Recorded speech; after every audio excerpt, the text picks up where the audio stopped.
Sveiki visi sugrįžę į mano kanalą. Aš vardu Simas, dar kitaip žinomas Danausi vardu. Ir šį kartą sugrįžtu su antra kova iš šių metų Summer Open turnyro Star Wars Unlimited žaidimo, kurioje kovoju aš prieš Dovydą ir keliaukime prie šios dvikovos. Taip, šiek tiek pasisaidinsime tuo pačiu. Tai aš įsidėjau kortų, kad pakontroliuoti oponento kortas. Tik aišku, dabar bus svarbiausia tas kortas patraukti, nes jeigu jų nepatrauki, tai jau žaidimas pasidaro problematiškas. Bet labai žiūrėsime, kaip pavyks startuoti mums. Vėl traukiame po 6 ir renkamės ar pasilikti rankas ar ne. Ir tada dėsime 2 resursus. Aišku, pirma kova užtruko ganėtinai ilgai, tai jau reikės pasistengti, kad sutilpti laiką. Tai pirmuoju raundu Dovydas nieko nesužaidžia, o aš sužaidžiau Greedo ir Underworld unitą. Tai 2 unitai labai geras startas. Pasidedam po 3 resurso ir Dovydas už 3 Admiral Akbarą, kuris sunaikina mano Greedą. Ir aš naudosiu Greedo savybę, ar ne? Good question. Jo, Akbaras yra labai geras unitas, 4 gyvybės, tai netaip lengva ir jį pašalinti iš ground zonos. Aš už 3 Toro sužaidžiu, tai labai smagu. Jo, Dovydas iniciatyvą pasiema ir aš 1 žalą padarau. Akbaras puola mano bazę, pasihilina 1. Aš puolu su Toro ir darau 3 žalos. Dovydas už 3 sužaidžia Resupply. Resupply tampa resursų, tai Dovydas turi net 5 resursus, kas yra labai daug šiuo žaidimo metu. Sužaidžiu vėl Bounty Gildo unitą, kuris daro 2 žalos ir rėdina mano Toro.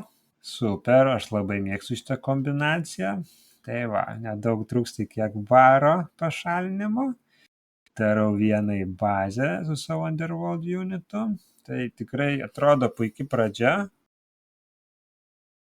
Ir susigrąžinu savo Underworld unitą, kad užmušti Akbarą. Tai tikrai labai gerai viskas. Ir dar darau žalos. Tai tikrai super situacija. Aišku, neturiu iniciatyvos, bet turiu 3 unitus, jau padariau 7 žalos, tai atrodo viskas super. Tai pasidedu 4 resursą ir žiūrėsim, ką į mano ground zone atsakys Dovydas. O, už 5 sužaidžia Traitorus ir pasiima mano Toro. Nu jo, šitą aš nesitikėjau, tai gali būti, kad ir saidinosi šitą kortą, o gal ir turėjo savo dekę. Geras klausimas. Tai va, turėsiu dabar aš pats Toro problemą.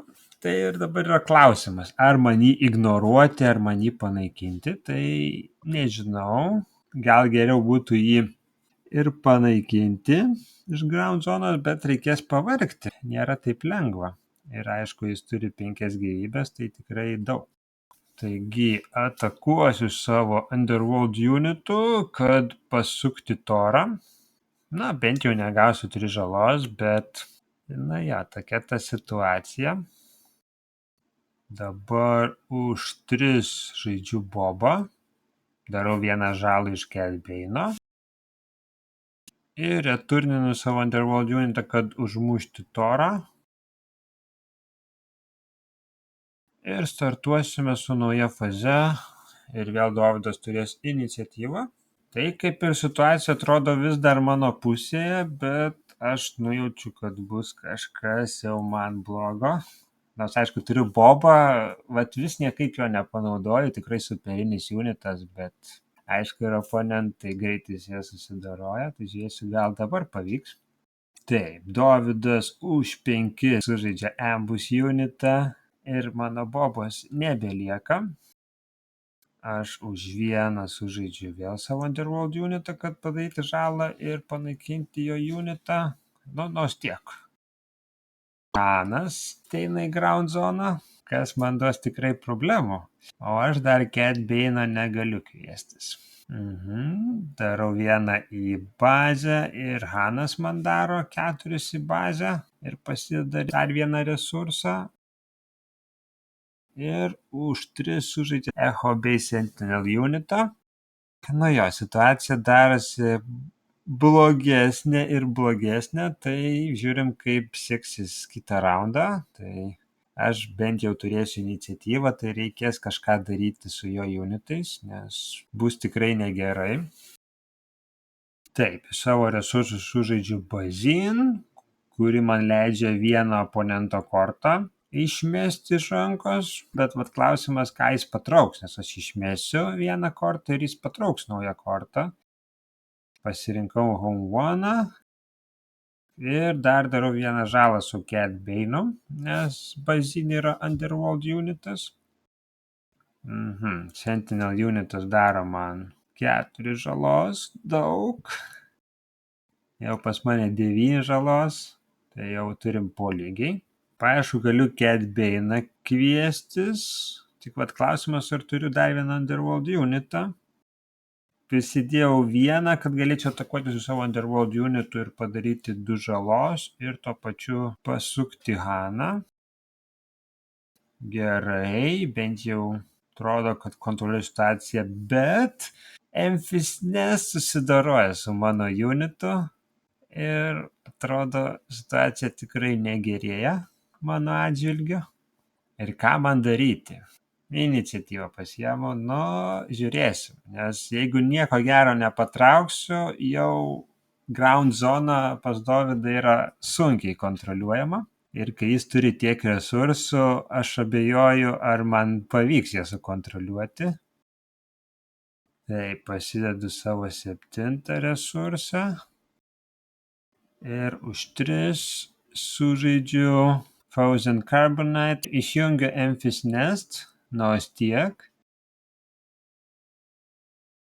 O Dovydas už 4 sužaidžia Space unitą ir susigrąžina Memphis Nest į ranką. Aš nežinau, ar man Cat Bane apsimoka kviesti gero unito ir neturiu rankoje. Prasme, brangiai kainuojančių unitų, kaip pavyzdžiui buvo pirmam žaidime Cat Bane'o laivas, superinis unitas. Aišku, kainuoja 6, bet daro tikrai daug. Taip, aš tada padarau vieną žalą Sentineliui ir gaunu pats 4 į bazę. Jo, sunku prieš tokį stiprų Sentinel unitą. Ir neturiu, matote, visiškai unitų, tai mano situacija tikrai nekokia. Nu va, kviečiu Cat Bane'ą, bet spėju, ne kas man bus su juo.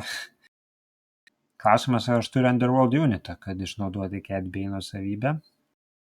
Hanas į bazę daro man 4, tai jau turiu net 17 žalos ant savo bazės, tikrai daug.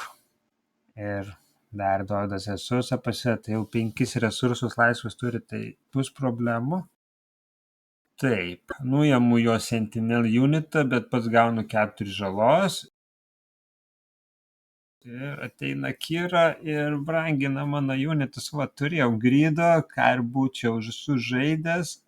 Forlomą pabrangino, tai dar galėsiu grido sužaisti. Sužaidžiu grido ir 2 žalos.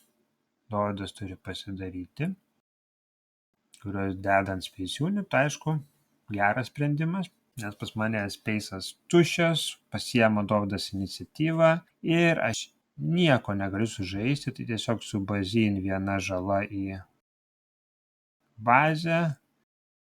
Ne, viena žala į Haną. Vis dėlto toks mano buvo pasirinkimas. Greičiausiai tikėjausi ištraukti eventą, kuris Haną galėtų užmušti.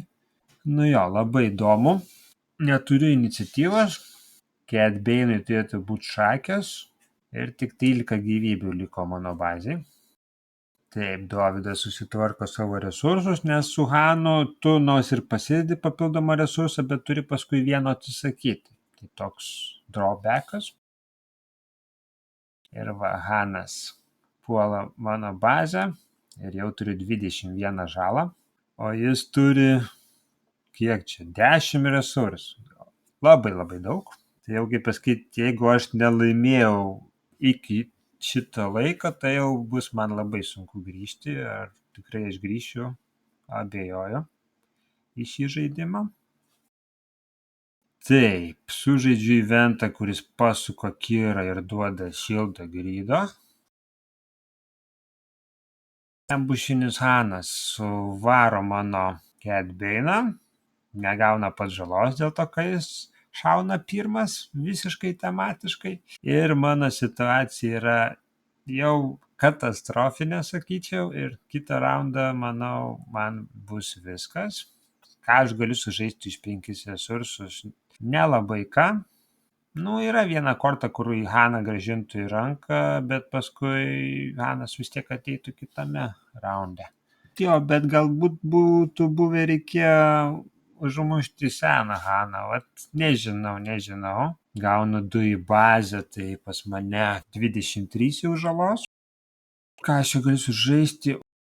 Už 4 žaidžiu Forlomą ir užmušu ambušinį Haną. Gal ir visai nieko sprendimas. Ir vadodas sužaidžia dar vieną unitą, aš pasiemu iniciatyvą, bet tiek daug žalos yra jau ant jo ground zonos, kad tikrai nežinau, ką aš galiu dar padaryti. Taip, su grydu užmušiu Haną. Ir su grydo nepavyksta padaryti dar papildomos žalos. Taip, gaunu 3 į bazę, kas yra jau 26, liko tik 4 ir man reikėtų Sentinel unito, kokio aš neturiu savo kaladėje ir nežinau, ką aš galiu padaryti šitoje situacijoje. Reikėtų užmušti Kirą, bet jis turi krūvą resursų. Tai net nežinau. Sužaidžiu Underworld unitą, bet jis susibūstina su surprise attacku ir viskas. Toks žaidimas. Trečią jau neapsimoka. Kiek jam 8 minutės jo, tas vis neišeis. Jo, čia apie kur mąstyti, jo veikia. Ir trečią mes nebespėjame sužaisti ir toks rezultatas. 1-1, gauname lygiąsias, bet lygiąsias šiame žaidime reiškia abipusį pralaimėjimą. Tai tiek. Tokia kova ir toks mano komentavimas. Tai rašykite komentaruose, kas patiko, kas nepatiko ir bus daugiau. Iki kito karto. Iki.